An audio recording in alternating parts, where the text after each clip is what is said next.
La frontera de Arizona en 1878 no era lugar para la compasión. Era tierra de polvo, sangre y decisiones que partían el alma.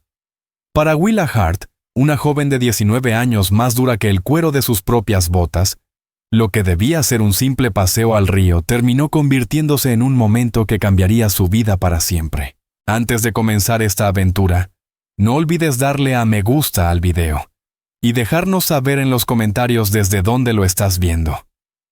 Entre los juncos, no encontró un cachorro de coyote ni una muñeca olvidada. Era un bebé, vivo, hambriento, apenas cubierto con una manta tejida con colores que hablaban de un pueblo al que los suyos llamaban enemigo mortal. Salvarlo era arriesgar la paz. Dejarlo significaba perder el alma. El viento del desierto soplaba con una voz vieja y herida.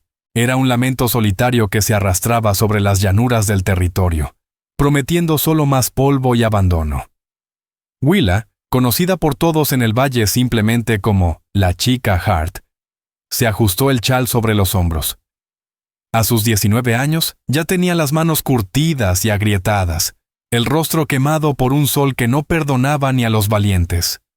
Su padre, Elias Hart, decía que aquella era el yunque de Dios, el lugar donde se forjaba a los hombres a base de golpes. Para ella, no era más que un pedazo de tierra vacía. Su hogar, una cabaña baja de madera y césped endurecido, estaba a millas del vecino más cercano, un tal Cyrus Blackstone, y aún más lejos del polvoriento conjunto de carpas y tiendas falsas que la gente llamaba Holbrook. ¿Willa? La voz de Elías sonaba como grava cayendo de un balde. Los toneles están bajos. Revisa las trampas por los álamos. Tom no sirve para eso, añadió sin levantar la vista del arnés que reparaba. Jesse Hart, el hermano menor de Willa, de apenas 15 años, delgado y siempre con una disculpa en la boca, se apartó del porche. «¿Puedo ir yo, pa?» «Tú te quedas», gruñó Elías. «Asustarías hasta al polvo. Willa, ve tú». Ella asintió en silencio, tomó los 2 cubos de madera y comenzó a andar el medio kilómetro que los separaba del río Colorado Chico. La corriente estaba baja aquel tiempo del año. Una cinta de agua marrón se deslizaba entre la tierra reseca. El silencio era tan profundo que solo se rompía con sus pasos y el grito lejano de un halcón. Al llegar a la orilla, se arrodilló junto a un punto donde el agua parecía algo más clara y sumergió el primer cubo. Fue entonces cuando lo oyó. No era el viento, no era el halcón. Era un sonido delgado, desesperado, como el maullido de un gatito perdido. Willa se quedó inmóvil. Sus ojos escudriñaron el matorral de sauces y tamariscos unos 20 metros más abajo. El sonido volvió a escucharse, débil pero inconfundible. Pensó primero en un gato montés, luego en una madriguera de coyotes. Dejó el cubo en el suelo. Su corazón latía como si quisiera huir por sus costillas. Debió haber traído el rifle de su padre. En su lugar, recogió una piedra lisa y pesada del río, la sintió en la palma y se acercó con cautela. El sonido venía de un montón de ramas y cañas acumuladas en la orilla lodosa. Y entonces lo vio. No era un animal, era un bulto envuelto en una manta tejida con hilos rojos, negros y grises. Una manta de las que su gente temía. Navajo. La sangre se le congeló. Las tensiones seguían siendo como vidrio roto. El recuerdo del bosque redondo aún dolía en la memoria del territorio. Los navajos habían vuelto a sus tierras, sí, pero la paz era tan frágil como una capa de hielo al sol. Un colono encontrando algo suyo, o ellos, hallando algo de un colono. Podía ser la chispa que encendiera la pólvora. La manta se movió, y el sonido volvió, como un suspiro que se ahogaba. «Virgen Santa», susurró Willa, con las manos temblando mientras retiraba la lana húmeda. Allí, acurrucado entre piel de conejo, había un bebé. No tendría más de unos días. Su piel era como cobre pulido, el rostro apretado por el frío y la falta de alimento. Los ojitos oscuros estaban cerrados con fuerza y dejó escapar otro quejido sin aire, como si se le fuera la vida en ello. Estaba hambriento, estaba helado, estaba solo. Willa miró desesperada a lo largo de la ribera. No había huellas, ni madre, ni señales de campamento. Solo el viento y el cielo que la miraba vacío. ¿Quién podría hacer algo así? ¿Quién deja morir a un hijo? Colgando de su cuello, en un simple cordón de cuero, llevaba un pequeño amuleto de turquesa en forma de garra de oso. Era una señal. Ese niño no era un desechado. Estaba perdido. Miró la piedra en su mano, luego al bebé. La voz de su padre retumbó en su mente. No andes buscando líos, muchacha. Bastante tenemos ya. Pero esto no era un lío. Era una vida humana. ¿Está bien?, le susurró al niño con la voz rota. Tranquilo, ya no estás solo. Rasgó un pedazo de su enagua de lana, lo empapó en el río y exprimió el agua sobre los labios del bebé. Él se atragantó, pero luego comenzó a succionar débilmente. No tenía elección. No podía dejarlo. Willa envolvió el frágil cuerpo contra su pecho, asegurándolo bajo su grueso abrigo de lona, y abandonó los cubos sin mirar atrás. Corrió. Corrió con el alma y el viento pisándole los talones, sintiendo el leve calor del niño y el peso del amuleto sobre su corazón, como si llevara un yunque de herrero en el pecho. Empujó la puerta de la cabaña jadeando. Elías levantó la vista. Su rostro se oscureció al ver sus manos vacías. ¿Dónde está el agua? ¿Qué has hecho?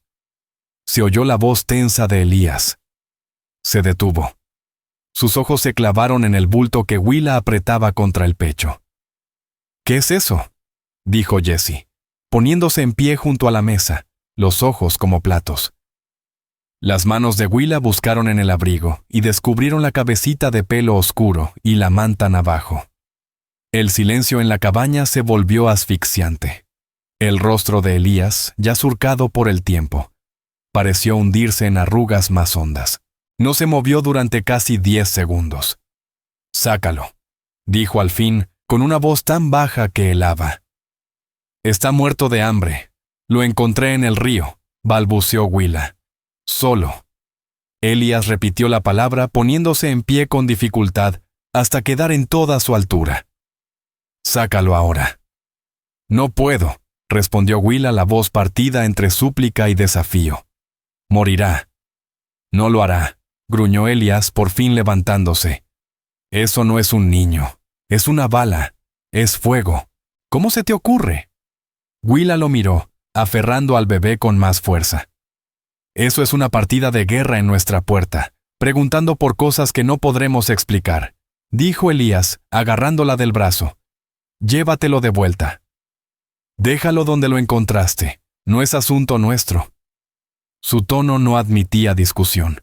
Willa se zafó, protegiendo al pequeño contra su pecho. «No lo haré. No me importa». «Es un bebé.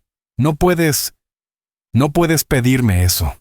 «No te lo pido», rugió Elías, levantando la mano con amargura. «Pa, basta», bramó Jessie, interponiéndose entre ellos. Era la primera vez que alzaba la voz contra su padre. «Tiene razón, pa. Es solo un bebé». Miró al niño.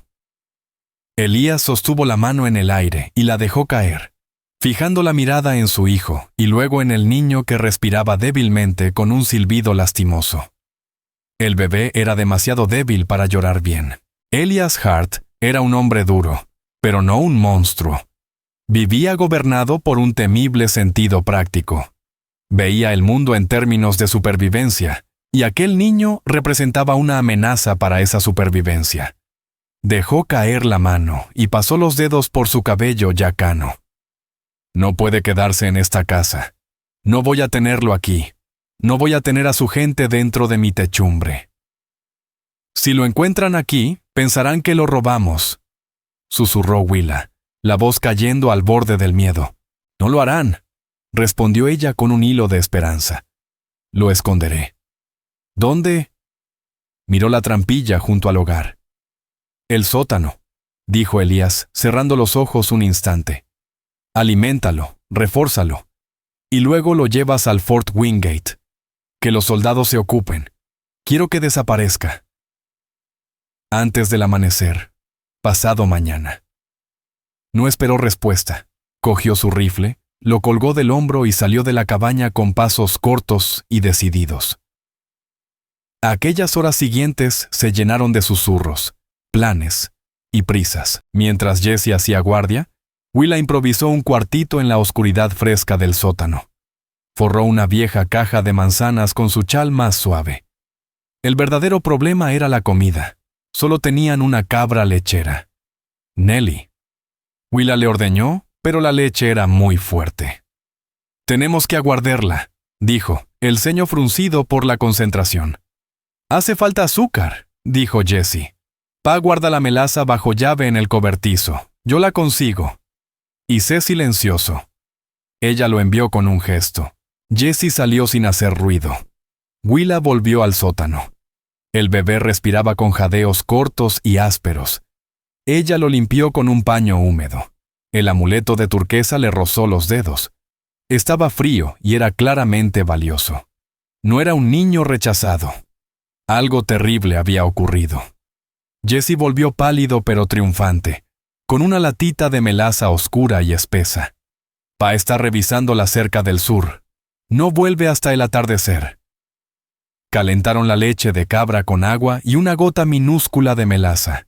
Willa fabricó una tetina rudimentaria con un trozo de cuero limpio, la mojó en la mezcla y la acercó a los labios del niño. Al principio no respondió. Sus ojos estaban cerrados, la respiración apenas perceptible. «Vamos, vamos», susurró Willa, las lágrimas nublando su vista. «No te mueras ahora, por favor». «Lucha», se dijo a sí misma con voz firme. «Lucha, ¿oyes?» Deposó una gota de leche en su lengua. El bebé se atragantó, tosió, y milagrosamente cerró la boca y empezó a succionar. Una suave y débil succión comenzó a moverse en la boca del bebé. Willa y Jesse se miraron por encima de la vieja caja de manzanas. El niño bebía. Bebió durante 1 minuto entero antes de caer nuevamente en un sueño agotado, aunque esta vez no tan parecido a la muerte. Willa se recostó en el suelo de tierra, mientras la luz del quinqué arrojaba sombras enormes sobre las paredes del sótano. Había ganado unas horas, pero el plazo de su padre colgaba como una soga sobre su cabeza. El fuerte Wingate estaba a 3 días de camino.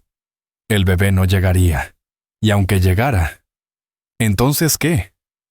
Estaba atrapada entre las necesidades de un niño que no era suyo, el temor inflexible de su padre y la vastedad implacable del desierto allá afuera. El día siguiente fue una tortura de mentiras. Elías caminaba por la propiedad con pasos pesados, ignorando con intención la trampilla del suelo. Willa y Jesse trabajaban como si hubieran ensayado una danza silenciosa. Mientras uno cosechaba o reparaba herramientas, el otro bajaba a alimentar al niño, al que ya habían empezado a llamar Tika, por razones que no necesitaban explicación. Tika seguía débil, pero su llanto cobraba fuerza.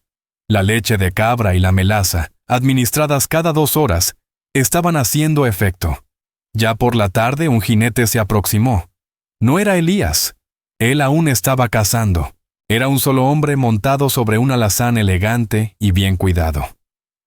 «Jesse, entra ya», ordenó Willa, sintiendo un nudo en el estómago. «Y quédate callado». Se limpió las manos en el delantal y salió al porche, tapándose los ojos contra el sol. El jinete era Cyrus Blackstone. Aquel hombre tenía tierras que se extendían por buena parte del valle, ya fuera compradas o arrebatadas. Era grande, de cuello grueso y panza que apretaba su chaleco como si fuera una camisa de domingo. A diferencia de muchos, iba bien afeitado. Sus ojos, fríos y de un azul casi blanco, no tenían alma. Era cortés, sí, pero su cortesía olía a amenaza. «Señorita Hart», dijo, tocando el ala de su sombrero sin bajarse del caballo. «Tarde calurosa, ¿no?», continuó con una sonrisa que no tocaba sus ojos. «Señor Blackstone, mi padre no está, anda cazando».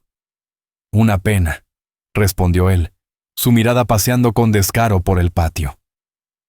Observó el tonel de agua, el pequeño huerto, las cabras en su corral. Estoy revisando mis cercas. Perdí unas reses cerca del desierto pintado. Pensé que quizás se vinieron al sur. No hemos visto nada, respondió Willa, obligando a sus manos a no temblar. No supongo que lo hayan visto, dijo Cyrus mientras su caballo se acomodaba y él se inclinaba hacia el pomo de la silla. Esta es tierra dura, fácil perder cosas por aquí. Su mirada se detuvo en Nelly, que balaba desde su cercado. Bonita cabra, comentó como al pasar. Da buena leche. Es nueva, mintió Willa sin pestañear. Estamos intentando destetar un becerro. ¿Con leche de cabra? Alzó una ceja. Esa no la había escuchado, señorita Hart. ¿Su padre anda probando nuevas ideas de crianza? Fue idea mía, se adelantó ella. La vaca madre cayó en una quebrada. El silencio se alargó. La mirada de Cyrus se clavó en ella como cuchillo. Willa sintió como una gota de sudor le recorría la columna. Debajo de sus pies, pudo oír apenas el llanto ahogado de Tika. La sonrisa de Cyrus se tensó. Una quebrada, claro.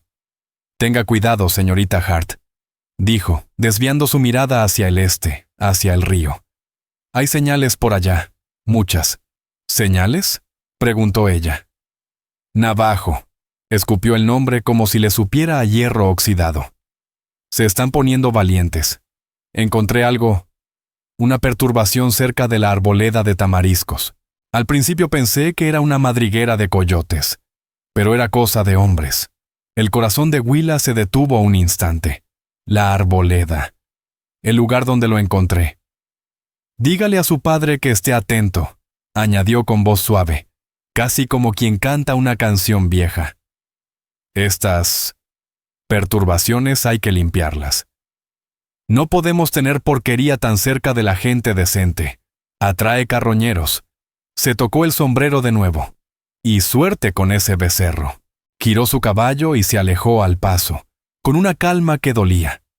Willa no se movió del porche hasta que se volvió apenas un punto de polvo. Sus nudillos se pusieron blancos al apretar la baranda. Lo sabía. No sabía exactamente qué, pero sabía que ella mentía. Y lo de la perturbación en el río no había sido una advertencia. Fue una amenaza disfrazada de cortesía. Corrió hacia adentro y abrió la trampilla de golpe. Jesse estaba sentado en los escalones, pálido como una sábana. Lo escuchó. Susurró con voz temblorosa. Josie. Estuvo justo encima de la puerta. Lo escuchó llorar. Willa tomó al niño en brazos. Tika estaba caliente. Su fiebre había bajado. La miró con unos ojos oscuros y vivos que preguntaban todo sin decir palabra. Era un sobreviviente. Pero la fecha límite de Elías era al amanecer. Fort Wingate era una fantasía. Y ahora, quedarse allí también lo era. Cyrus Blackstone no era un hombre que dejara un misterio sin resolver. Y, mucho menos, uno que simpatizara con los navajos. Willa comprendió con un escalofrío que lo que Cyrus Blackstone había encontrado no era una perturbación, la había creado él. Ya no podía llevar al bebé al fuerte, tenía que devolverlo a su pueblo. Con los navajo. Era la única forma de salvarlo, y ahora también la única forma de proteger a su familia. La noche cayó como un martillazo. El viento se coló por cada rendija de la cabaña, silbando entre las maderas y haciendo parpadear la única lámpara como si anunciara desgracia. Ese sonido servía para ocultar los llantos esporádicos del niño, pero también deshilaba los nervios de Willa. Elías volvió con las manos vacías y el rostro torcido por la frustración. Golpeó su rifle contra el soporte sin decir palabra. Se sentó y comió su estofado de carne salada y frijoles con una mueca seca. Ni una palabra. Willa y Jesse se cruzaron una mirada. El plan estaba trazado. Willa esperaría hasta que su padre cayera en su sueño más profundo, justo antes del amanecer. Tomaría a Dusty, el caballo más fuerte y rápido de Elías. Ya tenía la alforja lista. Una bolsa de la mezcla de leche de cabra, un puñado de cecina seca y la manta del bebé. Pero la noche no les fue favorable. Alrededor de la medianoche, Willa bajó por última vez al sótano para alimentarlo antes del viaje. Y algo no estaba bien. El bebé ardía. No era calor. Era fiebre abrasadora. Le acercó la tetina de cuero a los labios, pero él giró la cabeza y soltó una tos seca y rasposa que sacudió su pequeño cuerpo.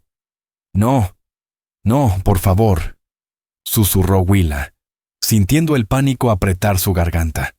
Lo subió a la cabaña, arriesgándose a la furia de su padre.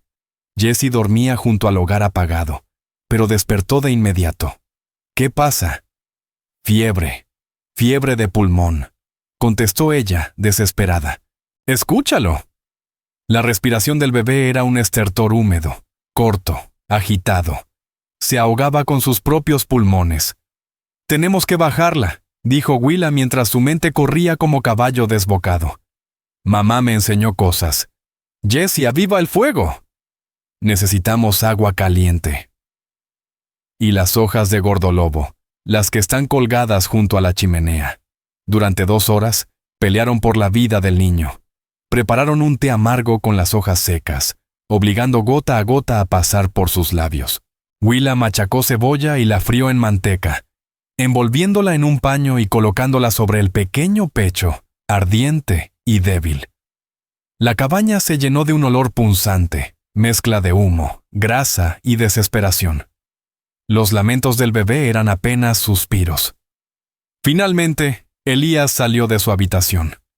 Su rostro era una nube de tormenta. «¿Qué demonios están haciendo? Les dije que...» Se detuvo al ver la escena. Willa, con la cara manchada de hollín y lágrimas, presionando con ambas manos el cataplasma. Jessie, echando leña como si la vida dependiera de ello. Y el bebé, cubierto en sudor, temblando de fiebre, con una tos que lo doblaba. «Está muriendo», dijo Willa. No era súplica, era una sentencia. «Mis remedios no están funcionando. Es muy pequeño». Elías lo observó. La rabia justa en sus ojos se desvaneció, sustituida por un gesto antiguo, sombrío. Él ya había visto esto. Ya había enterrado esposa e hijos en esa tierra cruel. Conocía ese sonido. «Es pulmonía», dijo con voz hueca. «No pasará la noche». «Sí la pasará», replicó Willa casi rugiendo. «Tiene que hacerlo». «Hiciste lo que pudiste, muchacha, pero ya está». Miró por la ventana. El negro de la noche comenzaba a desteñirse en un púrpura amoratado. Amanecía. El plazo había llegado. Era demasiado tarde para llevarlo al fuerte. «No iba al fuerte», dijo Willa, enfrentando su mirada. Los ojos de Elías se abrieron ligeramente. «¿Entonces ibas a los indios? ¿Estás loca? Te matarían antes de acercarte. Ellos lo verían y pensarían que tú le hiciste algo, o que yo». «Pero es su única oportunidad», dijo ella con firmeza. «Tienen medicina. Son curanderos. Yo he oído historias. Pueden salvarlo». «Eso es suicidio, Josephine». «Es su vida», replicó ella con fuerza. «Y tal vez también la nuestra. Fry estuvo aquí». Le contó todo, sin adornos, sin pausas. La mención de la perturbación en el río. Las preguntas sobre la cabra. La mirada helada. El rostro de Elías palideció. Conocía a Fry. Sabía de lo que era capaz. «No solo sospecha», murmuró. «Está cazando. Cree que estamos involucrados. Cree que lo ocultamos. O lo ayudamos». «No sé qué cree», dijo Willa, envolviendo a Tika en la manta mientras él caía en un sueño débil y jadeante. «Pero sé que no podemos dejarnos encontrar con él. Y no pienso dejar que muera en este sótano. Es mi decisión, me lo llevo», dijo Willa con determinación, mientras se colgaba la alforja al hombro. «Willa», gritó Elías, «si tomas ese caballo y sales con ese niño, Cyrus lo verá, lo sabrá», dijo con voz ronca. «Vendrá por nosotros, por Jessie».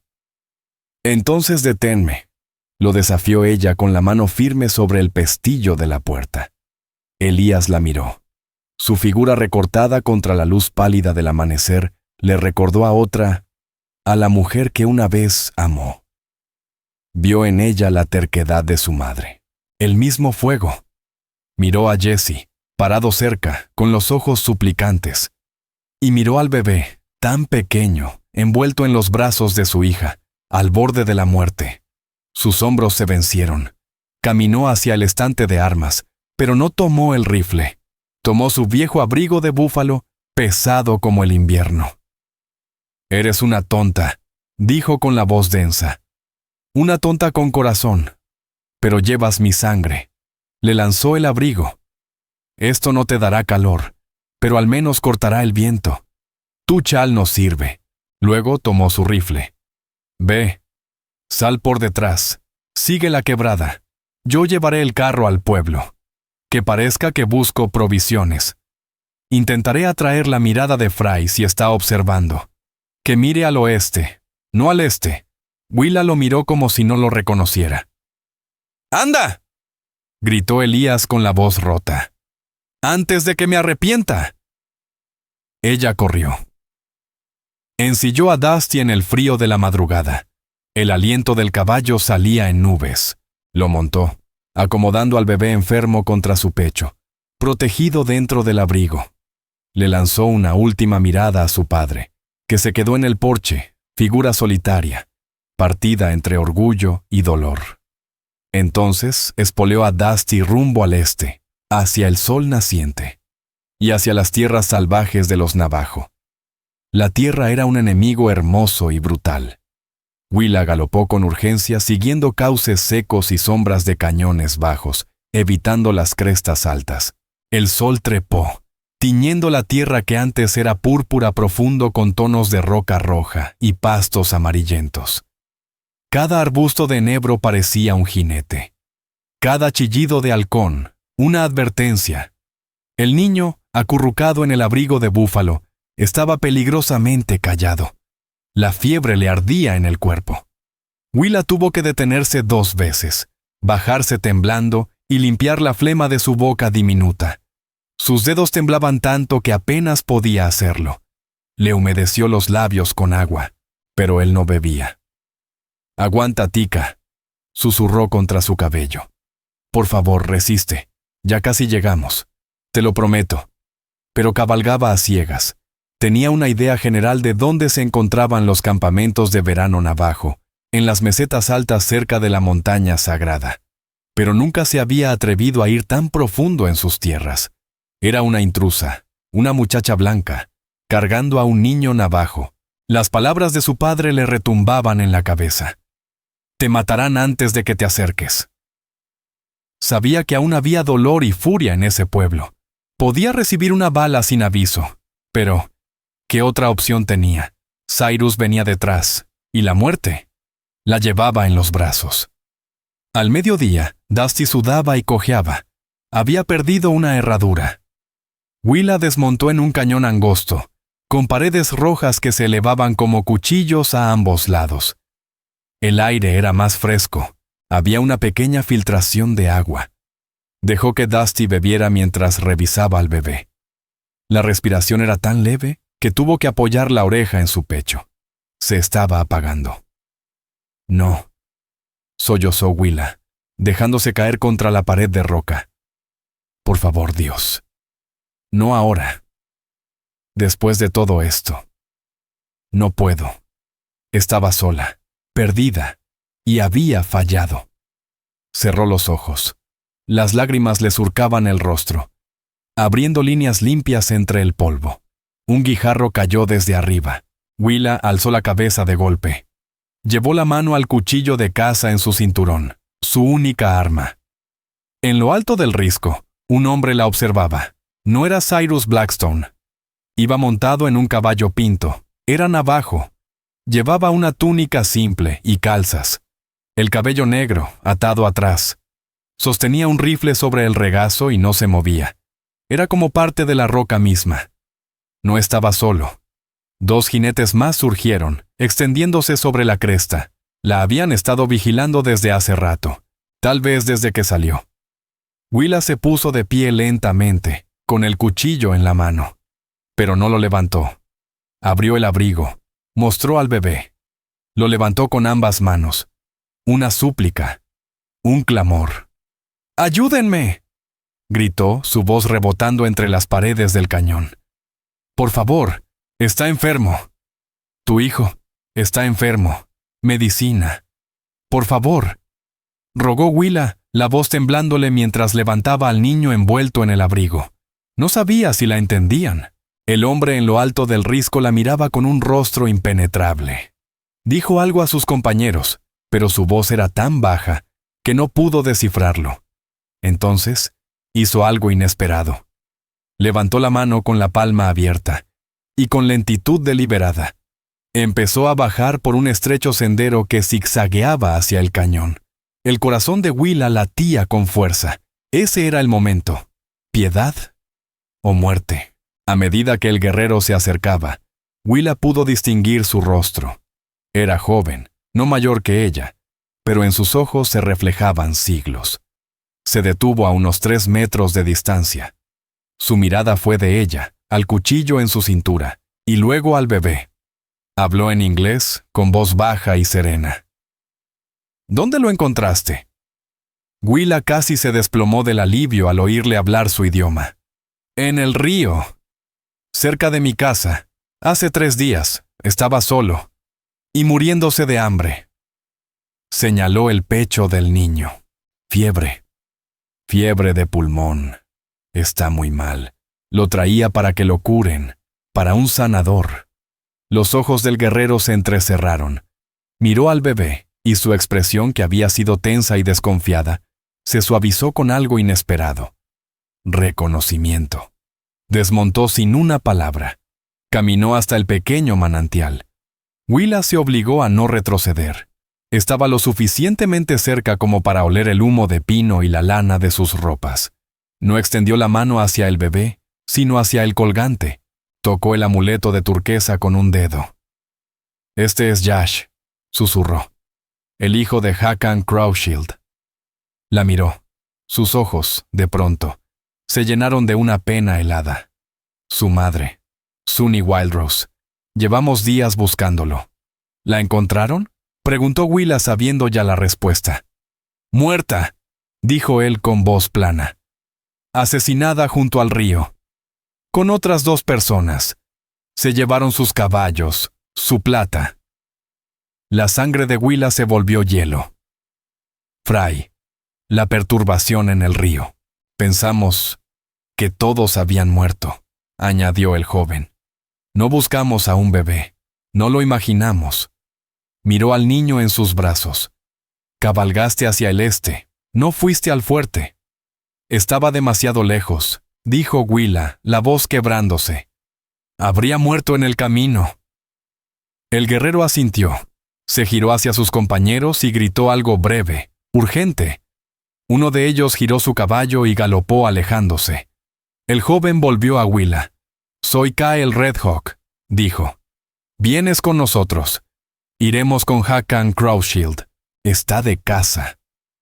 Está buscando al hombre que hizo esto. Miró al bebé. Es mi sangre. Es mi sobrino.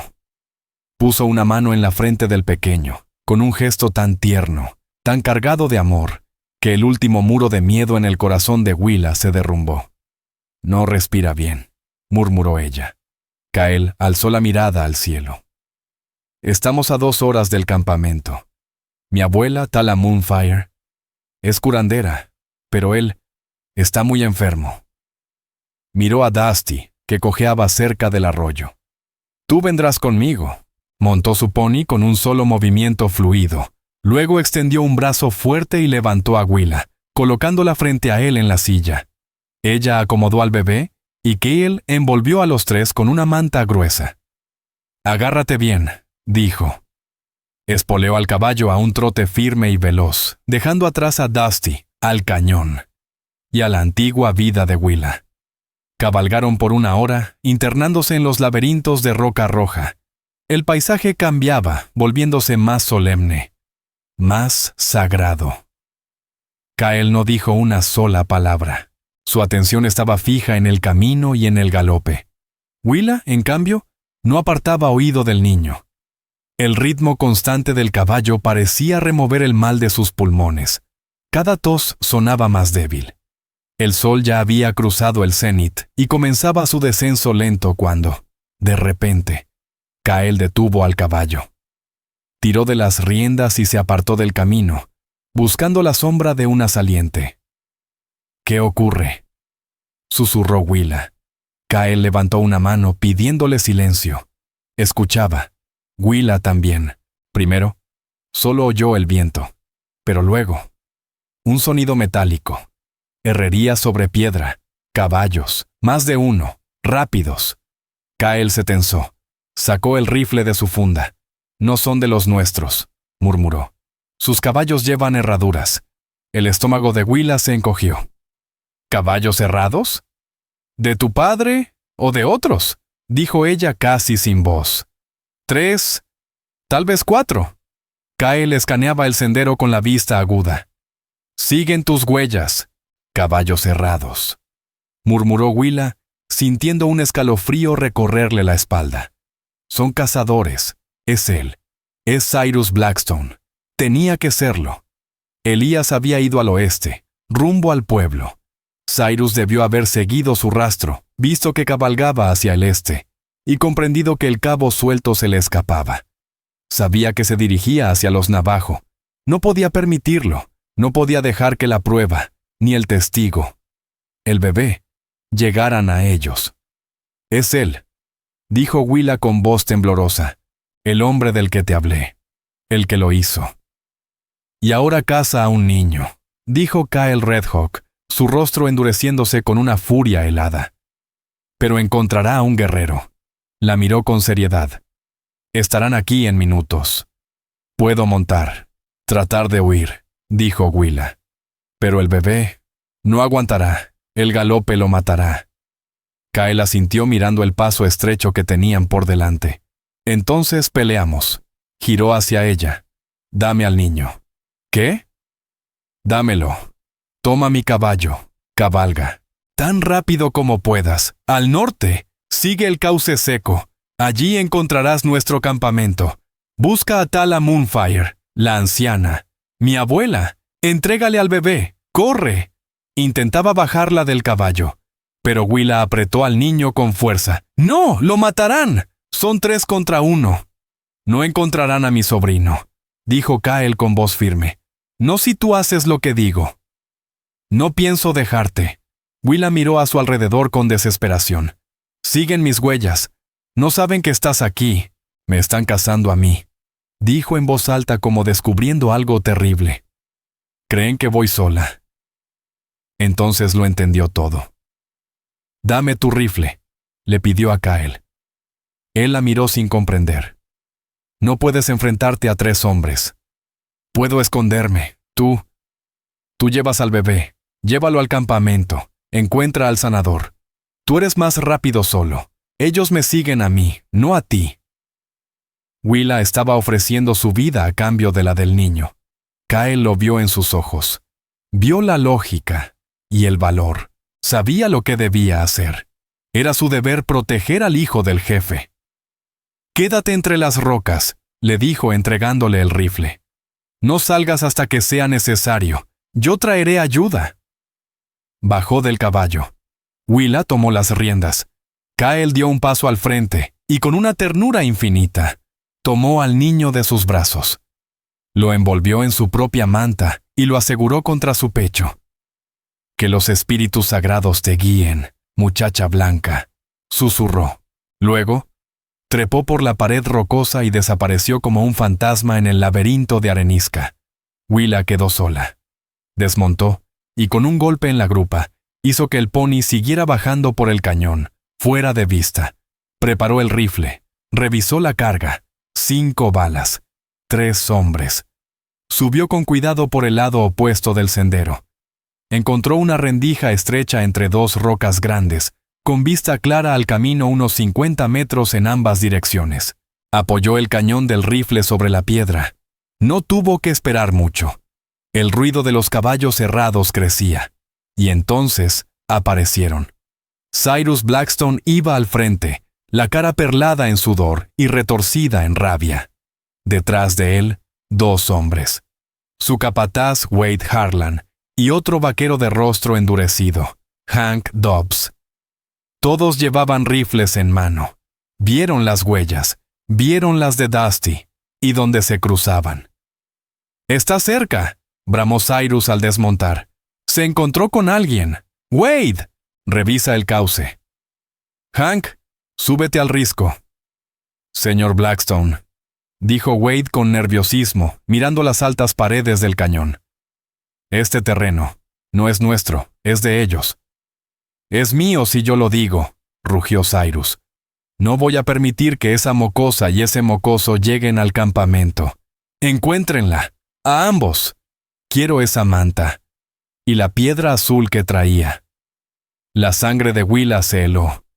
No solo había visto al bebé, había visto el amuleto. No era solo venganza, era codicia. Matar por ambición, por plata y turquesa, como siempre había sido. Wade Harlan avanzaba por el sendero, caminando directo hacia el lugar donde Willa estaba escondida. 20 metros. 15. Las manos de ella estaban resbalosas por el sudor. Apuntó con la mira del rifle directo al pecho del hombre. «No puedo dispararle así». Entonces levantó ligeramente el cañón, lo centró en la roca justo encima de la cabeza del vaquero, y apretó el gatillo. El disparo fue ensordecedor.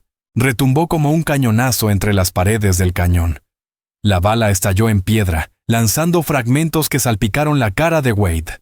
Él gritó y se lanzó al suelo, disparando a ciegas hacia las rocas. «¡Allí!», rugió Cyrus Blackstone. «¡Está en las rocas! ¡Lado izquierdo! ¡Acorralénla!». Las balas silbaban, reventando contra la piedra arenisca. Una zumbó tan cerca que le quemó la oreja. Willa se encogió detrás de la roca, el corazón queriendo romperle el pecho.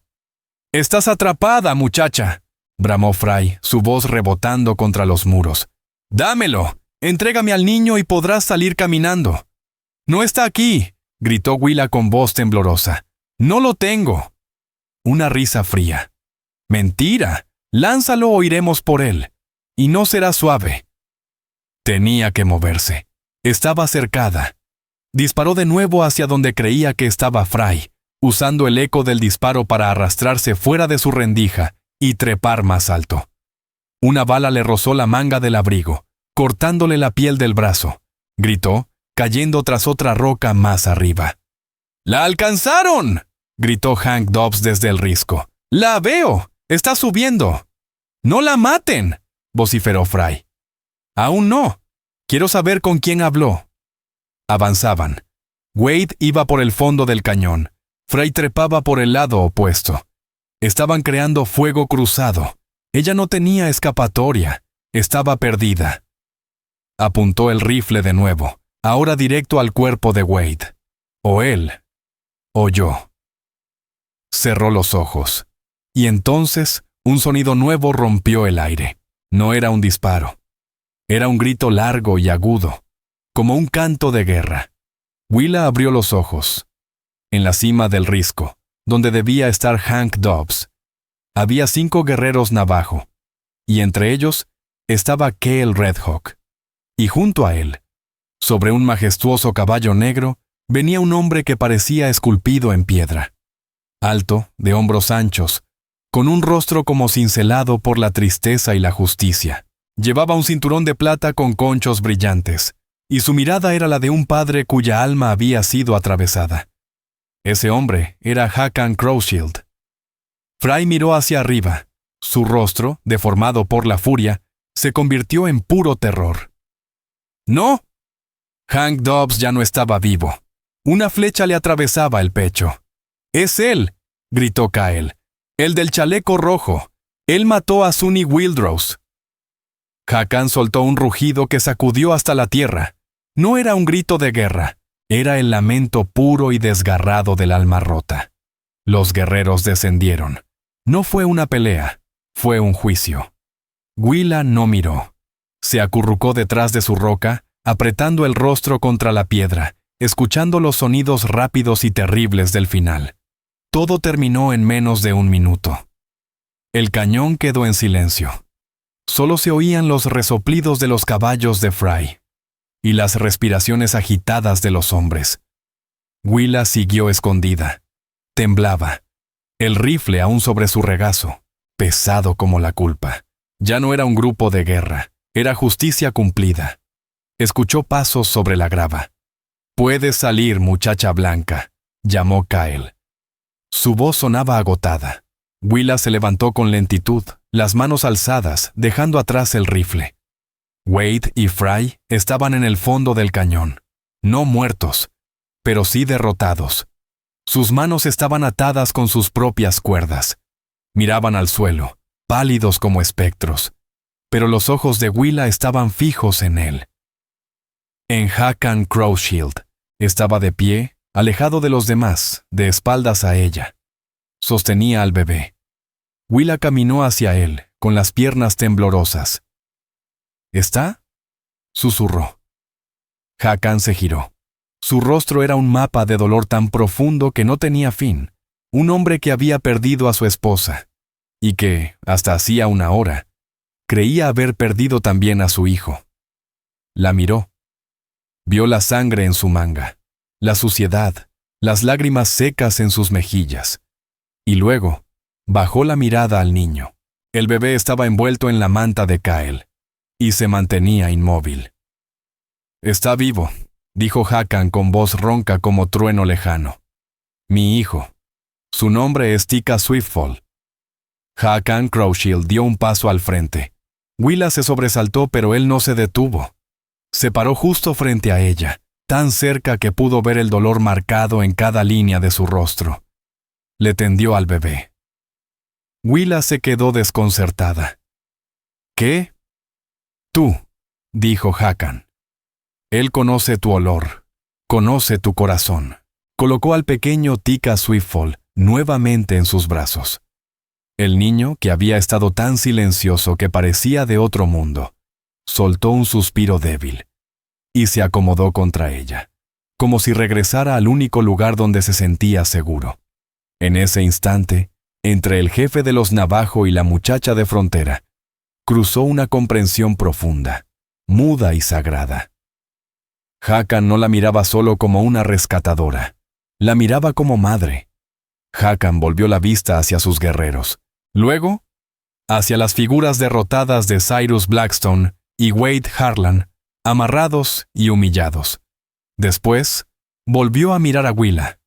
«Salvaste la sangre de mi sangre», dijo. «Luchaste por él. Una guerrera pequeña, que luchó por mi pueblo». Extendió la mano y tocó el amuleto de turquesa que ahora colgaba sobre el abrigo de Willa. «Mi esposa, Sunny Wildrose, ella tejió esa manta.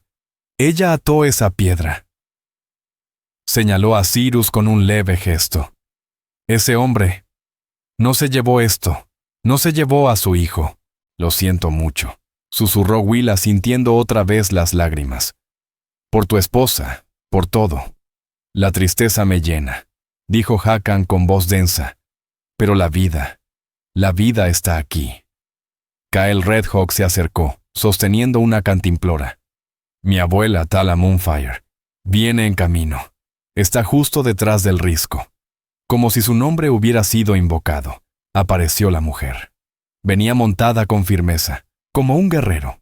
Descendió del caballo con agilidad y fue directo hacia Willa, ignorando a todos los demás. Era Tala Moonfire, anciana entre las ancianas.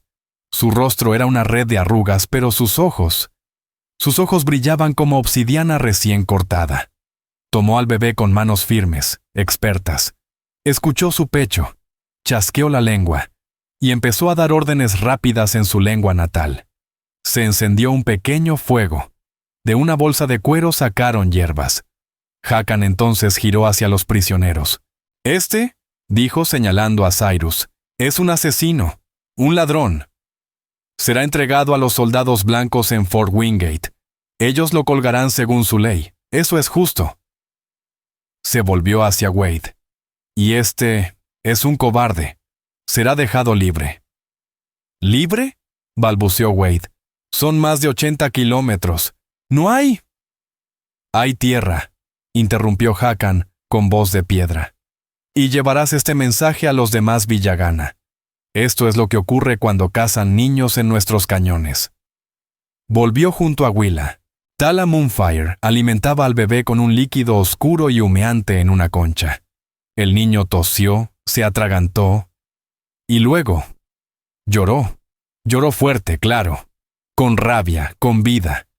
Ese sonido hizo que todos los guerreros, incluso Hakan, bajaran los hombros. ¿Vivirá?, dijo el jefe. No como esperanza, como certeza. ¿Y yo?, preguntó Willa en voz baja.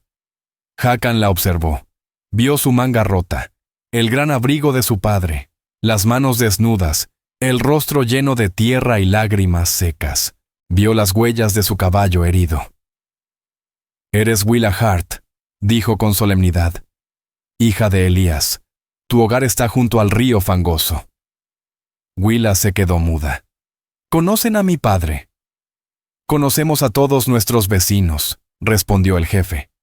«Conocemos al hombre duro que vive encerrado. Y ahora conocemos a su hija, que no lo es». Hizo un gesto a Kael. «La llevarás a casa. Llévale el caballo de su padre. Devuélveselo». «Gracias», susurró Willa. «No, tú no cabalgarás sola. No en esta tierra. Nunca más. Eres Shash Yaug, pequeña osa, amiga del clan. Serás protegida». El sol se hundía pintando las paredes del cañón de rojo sangre y oro. «Ve, tu padre se preocupa».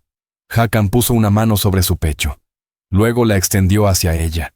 Era un gesto de respeto, un agradecimiento. Willa, con el rifle en la mano, el corazón rebosante de una extraña mezcla de dolor y paz, asintió. Y comenzó el largo camino de regreso, con Kael a su lado, dejando al jefe y a sus hombres con su justicia, y a su hijo, con su pueblo. Ya pasada la medianoche, Willa y Kael llegaron al rancho. Kael había encontrado a Dusty. El caballo, aunque aún cojeando, había llevado a Willa los últimos kilómetros. Una lámpara solitaria ardía en la ventana de la cabaña. Cuando se acercaron, la puerta se abrió de golpe. Elías Hart estaba allí, con el rifle en las manos, y la cara demacrada por noches sin dormir. Vio a Willa, llena de tierra, herida, y luego vio al guerrero navajo alto que venía a su lado. Elías Hart alzó el rifle. «¡No, pa!», gritó Willa bajándose de Dusty. Sus piernas flaquearon y cayó de rodillas. Elías se detuvo. «Él es un amigo, es Kael. Él me salvó». El rostro de Elías se transformó. Sus ojos se agrandaron al ver a su hija tambalearse y lanzarse contra su pecho. «Willa, mi niña, yo pensé que Blackstone. Escuché los disparos hace horas, desde el este, pensé. Cyrus ya no volverá», susurró Willa con la voz apagada contra su pecho. «Jamás». «¿Y el niño?» «Pa, el bebé está a salvo, está con su gente. Se llama Tika Swiftfall». Elías levantó la vista. Kael Redhawk seguía montado, observando en silencio, como una sombra quieta entre las estrellas. Con un gesto que seguramente le costó cada gota de orgullo, Elías bajó el rifle lentamente, asintió con rigidez. Kael respondió con un leve movimiento de cabeza. «Ella es Shash Yaug», dijo con voz serena. Se señaló el pecho. «Nosotros somos Kael». Elías no entendía del todo el término. Kael era una palabra que abarcaba paz, parentesco, alianza. Pero lo entendió en el alma. Kael giró su caballo, y sin decir nada más, desapareció entre la oscuridad del llano. Al día siguiente, Willa vivió entre sueños rotos y asombro. Contó toda la historia a su padre y a Jesse. La persecución, la lucha, la llegada de Hakan Crowshield, los cuerpos junto al río, la captura de Cyrus Blackstone. Elías escuchó. pálido. Se sentó junto al hogar frío durante mucho rato, sin hablar. Al fin, levantó la mirada. «Tú», dijo con voz áspera, «hiciste lo correcto, lo más difícil, pero lo correcto. Eres hija de tu madre, por completo, y más testaruda de lo que yo jamás fui». Intentó hacerlo sonar como reproche, pero la voz se le quebró.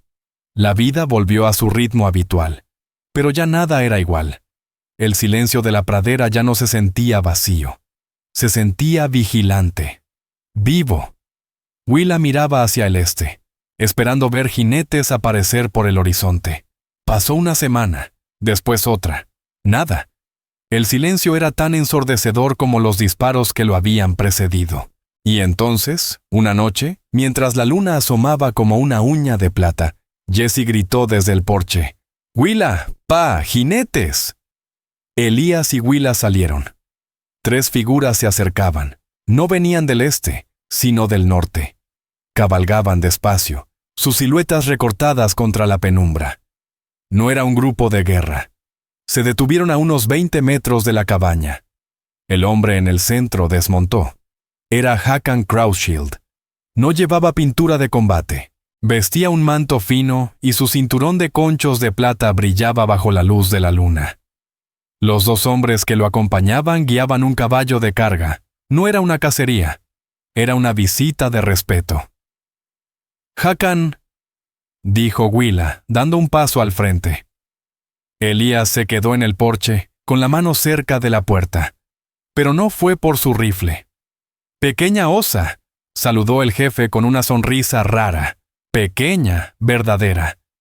«Le dije a mi consejo que había cabalgado toda la noche para darte las gracias. Mentí. Me tomó 2 semanas.